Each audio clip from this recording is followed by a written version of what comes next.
강력 범죄를 저지른 소년범의 과거, 어디까지 공개하는 게 맞을까요? 최근 한 공인의 청소년기 범죄 이력이 알려지면서 알 권리와 낙인, 방지 사이의 갈등이 다시 논란이 되고 있어요. 오늘은 이 문제를 감정적으로 판단하기보다는 제도와 사회의 시선부터 차분히 살펴볼게요. 논란은 한 유명 인물의 과거 이력이 언론 보도를 통해 뒤늦게 알려지면서 시작됐어요. 해당 인물은 청소년 시절 강력 범죄로 소년원 처분을 받은 사실이 드러났고 이후 모든 활동을 중단하겠다는 입장을 밝혔죠. 이 소식이 전해지자 정치권과 법조계, 온라인 공간에서 의견이 빠르게 갈렸어요. 한쪽에서는 강력 범죄라면 미성년자라도 공개해야 한다는 주장, 다른 쪽에서는 이미 처벌을 받았다면 과도한 공개는 문제다라는 목소리가 나왔어요.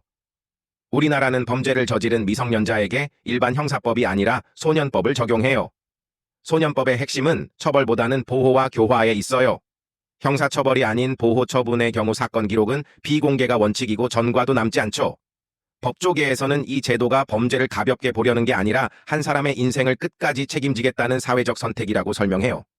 하지만 강력 범죄에 한해서는 예외가 필요하다는 주장도 만만치 않아요.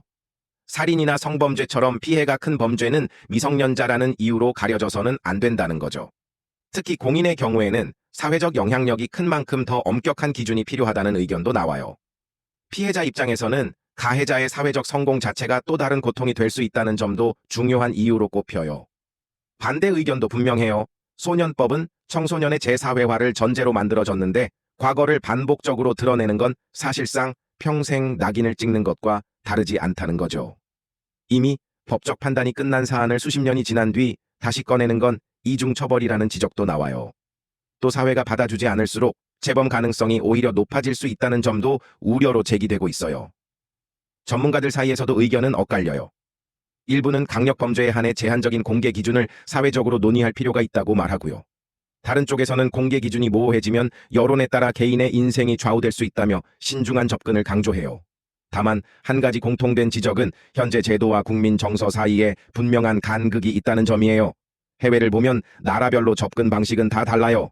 일부 국가는 강력 범죄 소년범 기록을 성인이 된 이후에도 관리하고 또 다른 국가는 철저한 비공개 원칙을 유지하죠. 우리 사회도 어느 방향이 더 바람직한지에 대해 사회적 합의가 필요한 시점으로 보입니다. 소년범 강력 범죄 기록 공개 논란은 단순히 찬반으로 나눌 수 있는 문제는 아니에요.